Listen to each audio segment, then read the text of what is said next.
बहुत बहुत बधाइयाँ। श्री गोवर्धन नाथ जी के पूजन की बहुत बहुत बधाइयाँ। आस्था चैनल के सभी श्रोताओं को, भाई बहनों को, फेसबुक यूट्यूब पर कथा का रसास्वादन कर रहे सभी श्रोता भाई बहनों को भगवान गिरि गोवर्धन नाथ जी के पावन चरणारविंद का रसास्वादन प्राप्त हो, रस तत्व प्राप्त हो। कल अपन सभी ने कथा में श्रवण करा दीपमाली का उत्सव, दीपावली का पर्व मनाया। 5 दिवसीय शिव लक्ष्मी पूजन का जो क्रम चल रहा है, उसी लक्ष्मी पूजन में आज अपन चतुर्थ दिवस में प्रवेश कर रहे हैं। बड़े सौभाग्यशाली हैं आप और हम, जो भगवान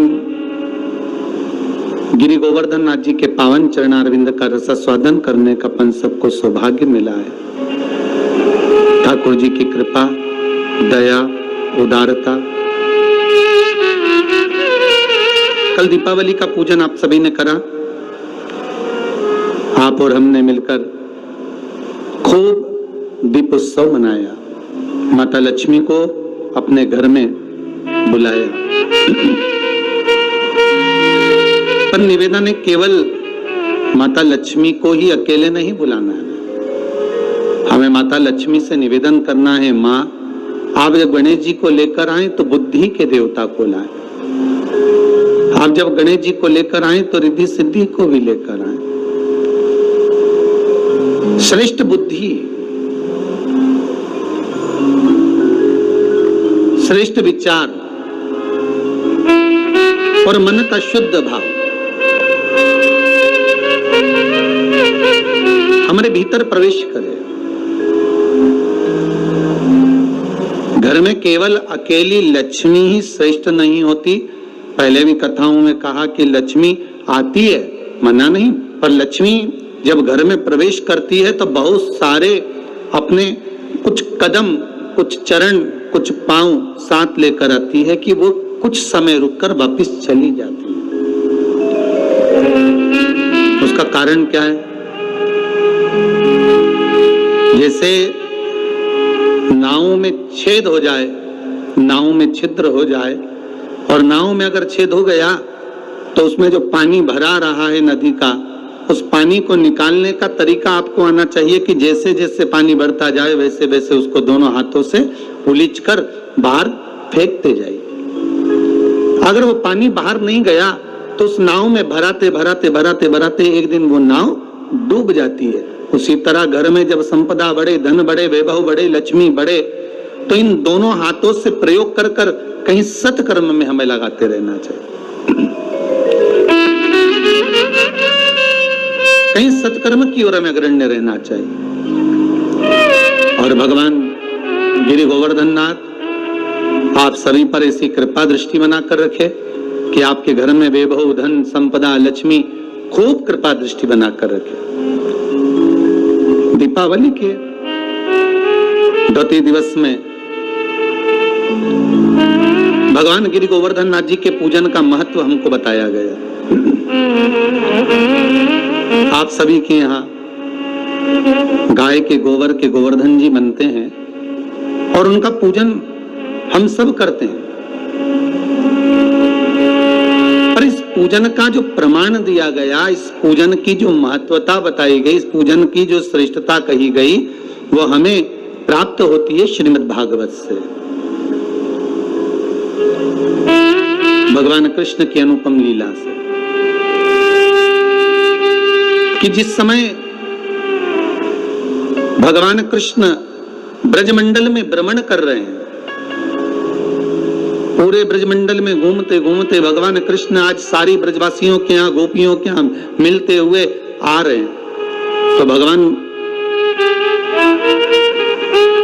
सारे ब्रजवासियों के यहाँ जब पहुंचे तो ब्रजवासियों से मालूम करा कि आखिर कारण क्या है। जो आपके यहाँ इतना पकवान बन रहा है, इतनी मिठाई बन रही है, इतना इतना साज सजाया जा रहा है।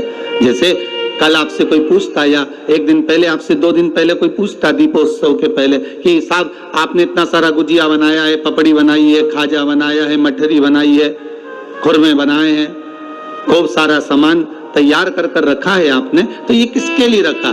तो आप अपने छोटे छोटे बच्चों से कहते हो कि जरा शांति रखो, इसको दीपावली पर तुम्हें प्रसाद में मिल जाएगा। ये पपड़ी, ये गुजिया, ये मठरी, ये बालूशाही आपको मिलेगी जरूर, पर दीपावली का पहले पूजन हो जाए उसके बाद दिया जाएगा। मतलब लक्ष्मी जी के लिए हमने सारी तैयारी करी।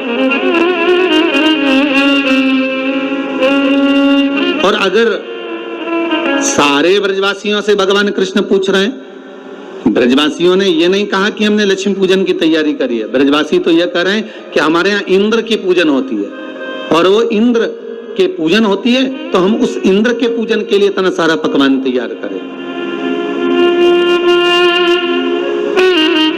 हमने जो इतना सारा भोग तैयार करा है, इतना सारा पकवान तैयार करा है, ये इंद्र की पूजन के लिए करा है।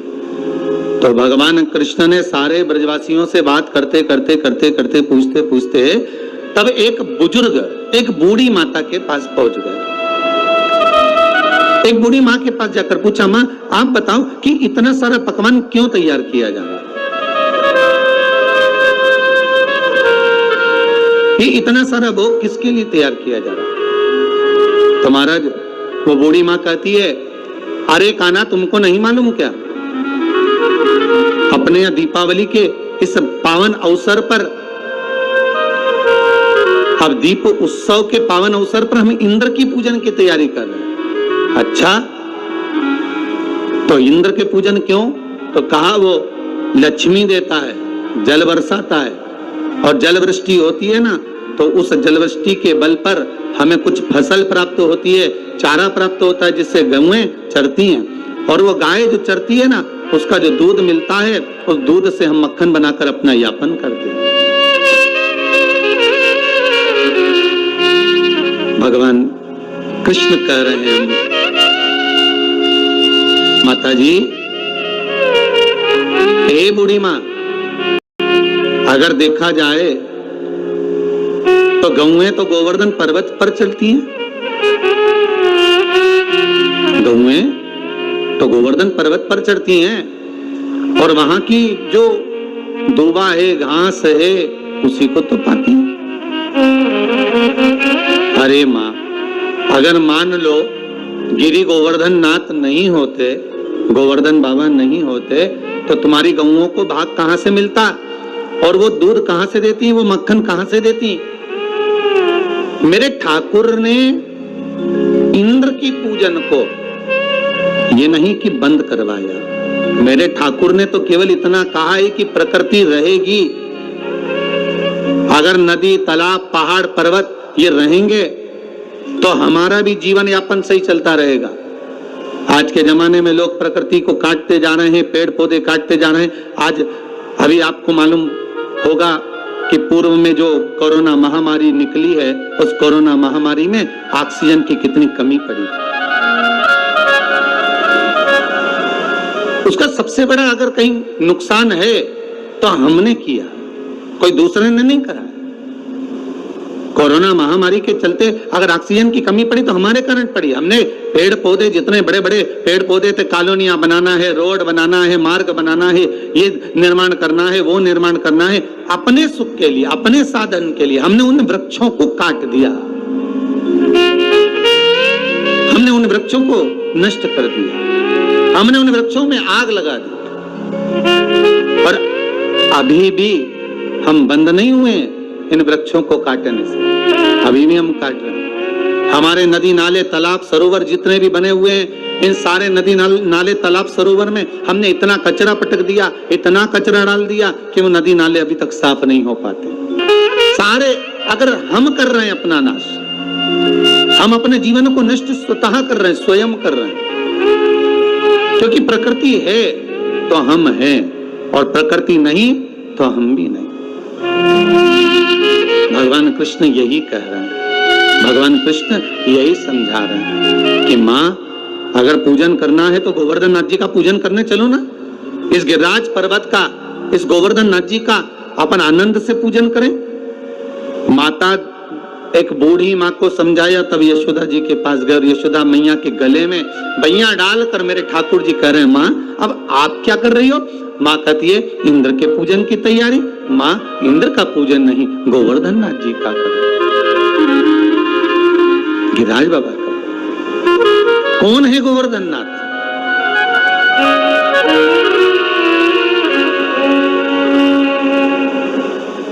पुलस्त ऋषि के मन भाए, जोर विनय कर तुमको लाए। ये कौन है गोवर्धन नाथ?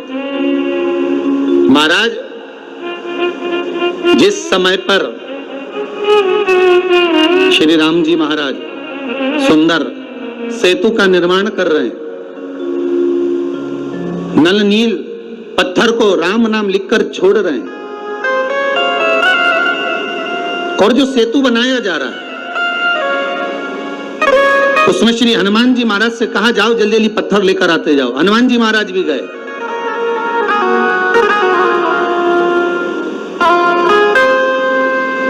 महाराज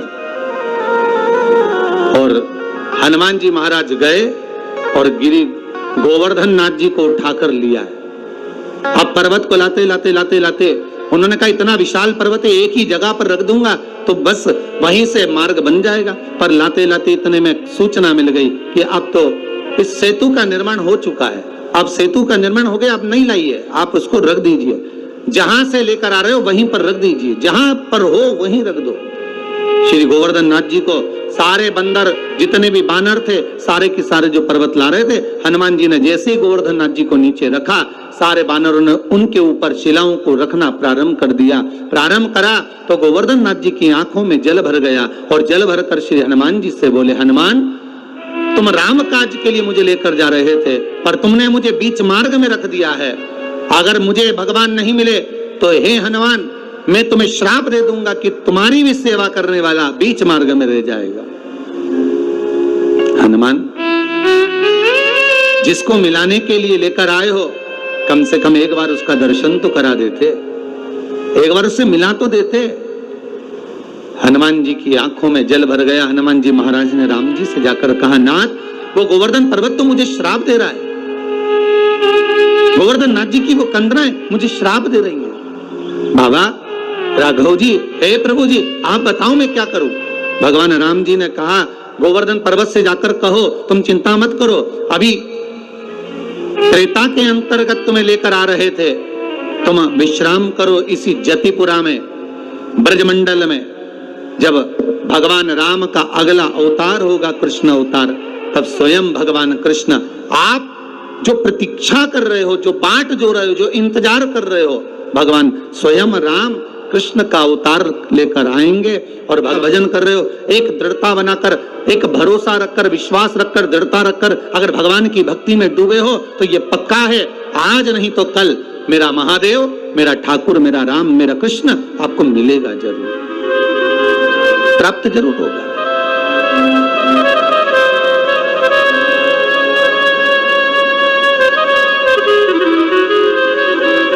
वो मिलेगा जरूर। महाराज, उसकी प्राप्ति का केंद्र बिंदु है हमारा विश्वास। अगर विश्वास पक्का है, भरोसा यदि दृढ़ है, तो परमात्मा क्यों ना आएगा? हनुमान जी, जाओ गोवर्धन नाथ जी से कहकर आओ, आप इंतजार करना, बाट जोना, प्रतीक्षा करना, राम अगला अवतार लेकर द्वापर में, कृष्ण अवतार में अवश्य आएंगे। और आएंगे तो आएंगे, दर्शन तो मिलेगा ही, साथ में बड़ी कृपा होगी, हम आपकी पूजन भी कर देंगे, स्वयं पूजन करेंगे, बड़ी करुणा हो। जाओ जरा बोलो, ठीक है मां। हनुमान जी पहुंचे गिरिराज बाबा के चरणों में। गोवर्धन, श्री गोवर्धन नाथ, अये गोवर्धन नाथ। गोवर्धन जी बोले, आइए हनुमान जी, कैसे आना हुआ? हनुमान जी कहते हैं, मैंने पूछ कर आया हूं श्री राघव जी से, श्री राम जी महाराज से आज्ञा लेकर आया हूं, केवल आपको दर्शन नहीं देंगे। मेरे राम जी जब कृष्ण अवतार लेकर आएंगे तब आपकी स्वयं पूजन भी करेंगे। शास्त्र कहता है विश्वास रखने वाला, प्रतीक्षा रखने वाला, दृढ़ता रखने वाले के लिए भगवान केवल खाली हाथ नहीं आते, कुछ ना कुछ देकर ही जाते, कुछ ना कुछ प्रदान करके ही जाते। और मेरे ठाकुर जी ने वही करा। आज मैया यशोदा से मेरे भगवान कह रहे हैं, मैया गोवर्धन नाथ जी का पूजन करो। कौन गोवर्धन? अरे जिस पर्वत पर गौएं चरती हैं, जिसका दूध हम प्राप्त करते हैं गौओं का, और उससे माखन बनाकर अपना यापन करते हैं मां, उस गोवर्धन नाथ जी का पूजन करो। कान्हा, लाला, तुझे मालूम है इंद्र की अगर पूजन नहीं करेंगे तो वो कितना क्रोध करेगा? भगवान कहते हैं मैया अगर देवता क्रोध करे तो वो देवता ही नहीं हो सकता, क्योंकि क्रोध तो असुरों में भरा होता है, राक्षसों में भरा होता है। जिसको क्रोध आए वो देवता नहीं हो सकता। अगर संसार के मनुष्य में एक पल के लिए, एक क्षण के लिए अगर गुस्सा आता है तो समझ लेना उसमें थोड़ी देर के लिए राक्षस भरा जाता, असुर भरा गया। एक क्षण के लिए उसकी असुर प्रवृत्ति हो गई। मानव के शरीर में 3 चीजें राक्षसी हैं। पहले नख, दूसरे दांत, और तीसरा मनुष्य के भीतर का क्रोध। मानव के शरीर में ये 3 चीज राक्षसी है। एक नख, उसका काम है केवल नोचना। दूसरा है दांत, उसका काम है केवल काटना। और एक है क्रोध, जिसके माध्यम से अपशब्द कहना, ताने देना, या किसी के लिए कुछ बोल देना, उसके लिए निंदा, उसके लिए अपशब्दों का कुछ पिटारा धर देना। ये 3 चीजें राक्षसी है। अब नख का तो आप कुछ बिगाड़ नहीं सकते कि पूरे नख उखाड़ कर फेंक दोगे। दांत का भी कुछ नहीं बिगाड़ सकते कि पूरे दांत निकाल के फेंक दोगे। क्यों भाई दीनानाथ जी? दांत का भी कुछ नहीं कर सकते, इसको निकाल कर फेंक दिया जाए। अब बचा केवल एक क्रोध। महाराज, केवल एक क्रोध बचा। तो क्रोध तो अपने हाथ में है कि महाराज चाहे कुछ भी हो जाए, हमारे भीतर इस क्रोध रूपी राक्षस को हमें प्रवेश नहीं देना है। रावण कितना अच्छा था, कितना ज्ञानी था, पर कभी कभी क्रोध में आकर जब वो शब्दों के बाण कहता था तो अपनों को चोट पहुंचा देता था। कंस भी था, हिरण्यकशिपु भी था, हिरण्याक्ष भी था। महाराज, क्रोध भी राक्षस प्रवृत्ति का एक प्रतीक है। उस क्रोध पर संयम। मां, आप कह रहे हो कि इंद्र देवता को क्रोध आ जाएगा, तो क्या इंद्र अगर देवता है तो क्रोध आना चाहिए? इंद्र अगर देव हैं तो उनको क्रोध रहना चाहिए? हम जिन देवताओं की पूजन करते हैं, हम जिन देवताओं को मनाते हैं, हम जिन देवताओं को अगरबत्ती लगाते हैं, धूप बत्ती लगाते हैं, दिया लगाते, नारियल फोड़ते, प्रसाद चढ़ाते, माला चढ़ाते, फूल चढ़ाते, अगरबत्ती लगाते, जिनके आगे हम धूप लगाते, प्रणाम करते, अगर उन देवता को हमारे पूजन ना करने पर क्रोध आए तो समझ लेना कि वो देवता नहीं है। देवता को क्रोध नहीं आता, क्रोध आता है असुर प्रवृत्ति को, राक्षस प्रवृत्ति। महाराज, मां, चलो गोवर्धन नाथ जी का पूजन करने के लिए। देखिए, द्रोणागिरी राजा के 3 पुत्र हैं। कितने पुत्र हैं? 3। द्रोणागिरी महाराज के 3 पुत्र हैं। द्रोणागिरी के तुम युवराजा, भक्तन के साधो काजा, मुनि पुलस्त जी के मन भाए, जोर विनय कर तुमको लाए। तो द्रोणागिरी जी के 3 पुत्र हैं। पहले नंबर पर द्रोणार्क, दूसरे नंबर पर कांतानाथ, तीसरे नंबर पर गोवर्धननाथ। भारत की भूमि के 3 पर्वत ऐसे हैं जिनकी परिक्रमा होती है। पहले द्रोणार्क जो काशी में विराज रहा है, काशी जो बसा हुआ है, काशी का जो आनंद है वो द्रोणार्क के कारण। 5 कोस की काशी। महाराज, अगर हम काशी की परिक्रमा करते हैं तो समझ लो वो द्रोणार्थ की ही परिक्रमा है। दूसरे नंबर पर कांतानाथ, जो चित्रकूट में जिनका निवास है, राम जी के विश्राम के लिए, राम जी को आराम करने के लिए श्री हनुमान जी महाराज ने पहले ही द्रोणागिरी से उनके दूसरे नंबर के पुत्र कांतानाथ जी को लाकर रख दिया। दूसरे नंबर पर है कांतानाथ, जिनकी परिक्रमा होती है महाराज 3 कोस की। कभी कई लोग कहते हैं 5 कोस की है, कोई कहते हैं 3 कोस की है, पर ये तो भगवान का भाव है कि आप जिस भाव से करते हैं भगवान उस भाव से निवास करता है। तीसरे नंबर पर है गोवर्धन नाथ। ये पिता द्रोणागिरी के है और अपनी माता के बड़े प्रिय हैं। माता पिता का जो स्नेह रहता है वो जरा छोटों पर ज्यादा रहता है, छोटे पर ज्यादा प्रियता रहती है। बड़ा पिता को प्रिय, छोटा माता को प्रिय। अब बचा है बीच का मंझला, जो बीच का रह गया मंझला, तो कहे ये किसका प्रिय है? तो शिव महापुराण कथा कहती है ये भोलेनाथ जी का प्रिय है, ये ठाकुर जी का प्रिय है, राम और कृष्ण का प्रिय। अब द्रोणागिरी ने कहा ये मेरे गोवर्धन नाथ को नहीं दे सकता, पर बहुत प्रयास किया, बहुत निवेदन करा। पुलस्त बाबा माने नहीं, मुझे तप करना है, मुझे साधना करना है, मुझे तप के लिए चाहिए, मैं साधना करूंगा, मैं तप करूंगा, आप मुझे दो गोवर्धन नाथ, ले चलो। गोवर्धन नाथ जी से कहा आप हमारे साथ चलिए। गोवर्धन नाथ जी ने पुलस्त बाबा से कहा अगर मेरे पिताजी आज्ञा देंगे, मेरी माता मुझे आज्ञा देगी तो मैं अवश्य चलूंगा, पर ऐसे नहीं जा सकता, मैं बिना माता पिता को बोले नहीं जा सकता। ठीक है, जाकर निवेदन करा पुलस्त ऋषि ने, द्रोणागिरी आपके छोटे पुत्र को चाहिए। भगवान कहते ले जाओ। क्यों चाहिए? मेरे 2 पुत्र जा चुके हैं, एक पुत्र को तो मेरे पास में रहने दो, हमें तप करना है। ठीक है, मां ने खूब मना करा, द्रोणागिरी भी चाहते थे कि नहीं भेजूं, पर माने नहीं। द्रोणागिरी से लेकर गोवर्धन नाथ जी को उठाया गोदी में, पुलस्त ऋषि लेकर चलने लगे। गोवर्धन नाथ जी की आंख में जल भर गए। गिरिराज बाबा ने कहा सुनो पुलस्त बाबा, जिस स्थान पर आप मुझे रख दोगे वहां से फिर उठने वाला नहीं हूं, ध्यान रखना, नीचे रखने से पहले विचार कर लेना आप मुझे। ठीक है। पुलस्त ऋषि ने मन में सोचा इतना छोटा सा रखा है, मेरी गोदी में बैठकर चल रहा है और मुझको कह रहा है कि जहां रख दोगे उठूंगा नहीं। जब अभी उठा सकता हूं तो बाद में क्यों ना उठा सकता हूं। चले, पुलस्त ऋषि लेकर चले।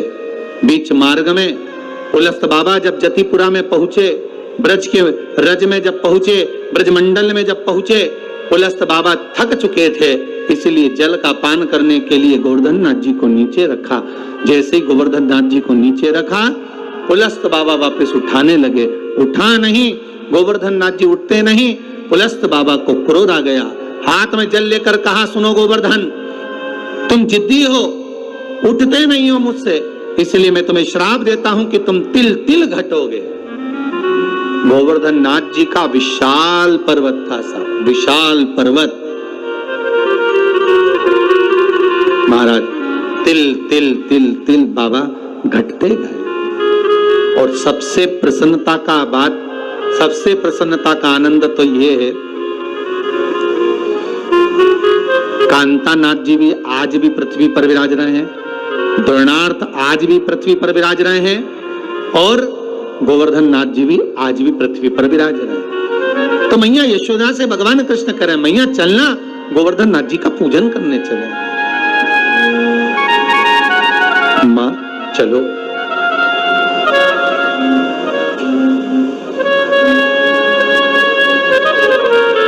मां चलो गोवर्धन नाथ जी का पूजन करने। मैया ने कहा लाला चलने को तो चल चले, पर पहले नंद बाबा को आन दे, तेरे बाबा आएंगे और वो आज्ञा देंगे तो हम चलेंगे। मैया आप चलो तो मैया ने सारा साज सजाया, जितना सामान था सब रख लिया, भोजन का जो भी सामग्री सिद्ध हुई थी वो रख ली। चले श्री गोवर्धन नाथ जी का पूजन करने चले महाराज के चरणों में माता यशोदा को लेकर, ब्रजवासियों को लेकर भगवान कृष्ण पहुंच गए और गिरिराज बाबा की पूजन करने के लिए बैठ गए। अब ध्यान दीजिएगा महाराज, यहाँ पर भगवान कृष्ण गोवर्धन नाथ जी के सामने सारी सामग्री लेकर जो जो बनाकर लाए थे सब रख दिया और सब रखकर हाथ जोड़कर बैठ गए। अब भगवान सारे ब्रजवासी आपस में बात कर रहे, इस पत्थर में से कोई देवता निकलेगा, पर्वत में से कोई देवता निकलेगा। अब देवता कैसे निकले? सारे ब्रजवासी बात करने लगे, ये नंद बाबा को छोरा ने तो पूजन करा दी, पर इसमें से कोई देवता निकलेगा ही नहीं। इंद्र होते तो अभी तक खाकर चले जाते, भोजन कर कर चले जाते। जब भगवान प्रकट ही नहीं हो रहे, भगवान कृष्ण ने हाथ जोड़ा, हे गोवर्धन बाबा बड़ी कृपा करिए दयालु दाता, आइए प्रकट होइए, ब्रजवासी आपके लिए इतना सामग्री बनाकर लाए हैं, आप पाइए। भगवान कृष्ण का तो कहना ही था, भगवान कृष्ण का ही एक अंश अवतार गोवर्धन पर्वत में से प्रकट हो गए गिरिराज बाबा। हजारों हाथ कर लिए, भोजन करना प्रारंभ करा। जैसे ही भोजन करना प्रारंभ करा, सारे पात्र खाली होने लगे, ब्रजवासी आपस में बात करने लगे। हे भगवान, बड़ा गजब हो गया। इंद्र था तो भोजन करने के बाद थोड़ा छोड़कर भी जाता था, ये तो पूरे की पूरे बर्तन की बर्तन निपटा दे आ रहा है, ये तो सब खाए जा रहा है, सारा पाए जा रहा है। भगवान कृष्ण ने शब्द सुना तो भगवान हाथ जोड़कर बोले, हे गोवर्धन नाथ दादा कृपा करिए बाबा, इन ब्रजवासियों के लिए थोड़ा सा प्रसाद छोड़ दीजिए।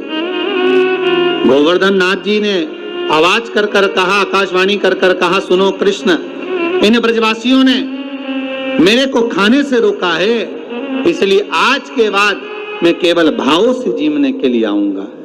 और महाराज तब से मेरे गोवर्धन नाथ भाव से जीवेंगे।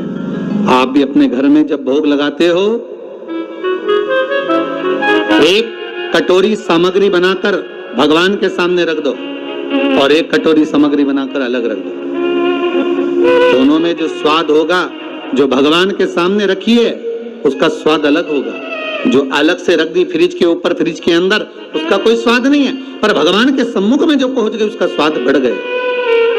भंडारे की पूरी, भंडारे की सब्जी घर में बनाकर खाओगे वो आनंद नहीं आएगा, पर वही सब्जी भंडारे की प्रसाद की पाओगे उसका स्वाद बढ़ जाएगा महाराज, क्योंकि उसमें भगवान पा लेता है, भाव से पाता है, भाव से। महाराज अब भगवान कृष्ण ने जो ब्रजवासियों के साथ में मिलकर गोवर्धन नाथ जी का पूजन किया है, आज ही के दिन, गिरिराज पूजन के दिन, दीपावली के दूसरे दिन जो गिरिराज बाबा का पूजन किया गया, वही गोवर्धन पूजन की कथा चल रही है, वही गोवर्धन चरित्र। जरा ध्यान दीजिएगा, गोवर्धन पूजन के दिन जो भगवान कृष्ण ने ब्रजवासियों के साथ मिलकर भगवान कृष्ण को भोग लगाया, गोवर्धन नाथ जी को भोग लगाया, वो 56 भोग नहीं था, वो अन्नकूट था। इसलिए आज भगवान गोवर्धन नाथ जी का अन्नकूट महोत्सव का एक आनंद है। 3 भोग होते हैं, अन्नकूट, 56 भोग और कुनवाड़ा। महाराज दीपावली के दूसरे दिन जो आप भगवान को भोग लगा रहे हो, ये अन्नकूट है। 56 भोग कब लगे? जब भगवान कृष्ण ने गोवर्धन पर्वत को अपनी उंगली पर लिया, 7 दिवस तक जलवृष्टि हुई। 7 दिवस भगवान पर्वत को अपने उंगली पर धारण कर कर रखे। एक दिन में मेरे श्री जी बाबा को, मेरे ठाकुर को, मेरे कन्हैया को, मेरे कृष्ण को एक दिन में 8 बार भोजन आता है। 7 दिन तक भगवान जब तक गोवर्धन पर्वत को अपनी उंगली पर धारण करके रखे, तब तक भगवान ने कुछ नहीं पाया। और जब 7वां दिन पूर्ण हुआ तो एक दिन में 8 बार भोग लगता था, इसलिए 7 दिन का 8 बार का भोज इकट्ठा करके भगवान के सामने रखा तो सतवटु 56, ऐसे भगवान के सामने 56 भोग आया। तो आज जो भोग लग रहा है भगवान कृष्ण के साथ में सारे ब्रजवासी नंद बाबा के साथ में मिलकर जो भगवान गोवर्धन नाथ जी का प्रति समय पूजन करने जाते थे और जो भगवान को भोग लगाते थे वो उसको कुनवाड़ा कहा गया। कुनवाड़े का मतलब है कुनवे के साथ परिवार के साथ में जाकर भगवान को भोग लगाया जाए, वो कुनवाड़ा है, वो कुंजवाड़ा है। महाराज सारे ब्रजवासी भगवान का पूजन करा, आ गए। देवऋषि नारद इंद्रदेव के पास पहुंच गए। महाराज में पृथ्वी पर आपका पूजन होता था, अब आपका पूजन बंद हो गया, ब्रजवासियों ने बंद कर दिया। किसके कहने पर? कहा नंद बाबा के छोटे से पुत्र के कहने पर तुम्हारा पूजन बंद कर दिया। इंद्र को क्रोध आया, अपार जलवृष्टि कराई, खूब जल, कहते हैं इतना जल गिरवाया और ऐसी मोटी मोटी बूंदें गिरवाई कि गोवर्धन नाथ जी के पत्थर की शिला पर पर्वत पर आज भी बूंद के निशान हैं जो इंद्र ने बरसवाई। सोचिए पर्वत पर पानी की बूंद के निशान है तो सांसारिक जीव का क्या हुआ होगा। जब क्रोध बरसता है तो ना जाने कितनों को लेकर चला जाता है। क्रोध जब बरसता, क्रोध आया, सोचा अब क्या करा जाए। सारे ब्रजवासी भगवान कृष्ण के पास गए। लाला तूने गोवर्धन नाथ जी का पूजन कराया था, लाला अब बचा ले। कन्हैया कहते हैं ब्रजवासियों, जिसको तुमने अगरबत्ती लगाई, जिसको तुमने धूप बत्ती लगाई, जिसको तुमने दिया लगाया, जिसका तुमने पूजन करा, चलो उसकी शरण में चलते हैं। सारे के सारे उस गिरिराज बाबा की शरण में चले। बाबा गोवर्धन नाथ जी,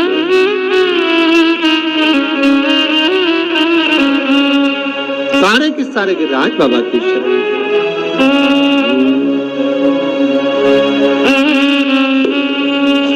सब के सब मिलकर गिरिराज बाबा के चरणारविंद में जाने लगे और बाबा के चरणों में पहुंचकर निवेदन करा है। गिरिराज बाबा से कहा बाबा जलवृष्टि हो रही है, कृपा करिए।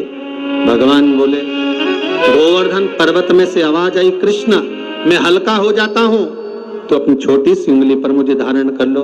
भगवान कृष्ण ने गोवर्धन नाथ जी को अपनी छोटी सी उंगली पर धारण करा।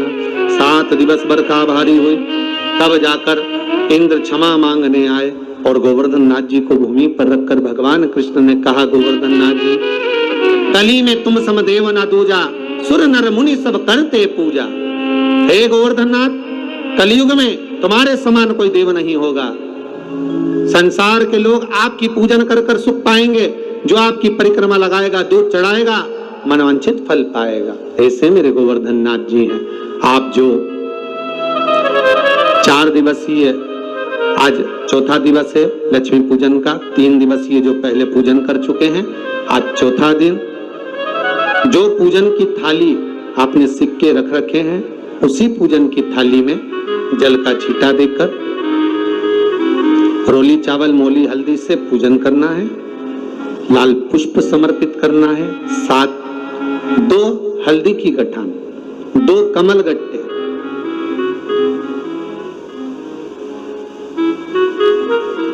2 तरह का मीठा हो तो वो महाराज आप समर्पित करें।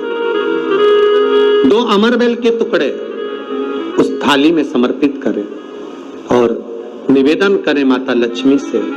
5 घी के दिए जलाएं, दीप प्रकट करें और माता लक्ष्मी की पूजन अर्चना कर कर भोग लगाकर माँ से निवेदन करें, माँ हम 5 दिवसीय आपकी आराधना कर रहे हैं जो दीप महोत्सव के रूप में, कृपा करो माँ, हमारे घर में धन वैभव लक्ष्मी का भंडार भरो माँ।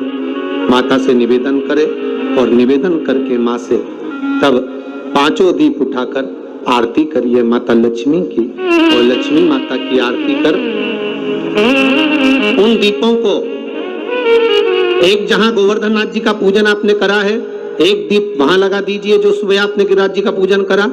दूसरा दीप पानी के परिंदे के पास लगा दीजिए जो हंडा आपने पानी का भरा हुआ है। तीसरा दीप घर के हॉल में जो मुख्य द्वार हो उसके पास में, जो मुख्य द्वार हो उसके नजदीक में लगा दीजिए महाराज।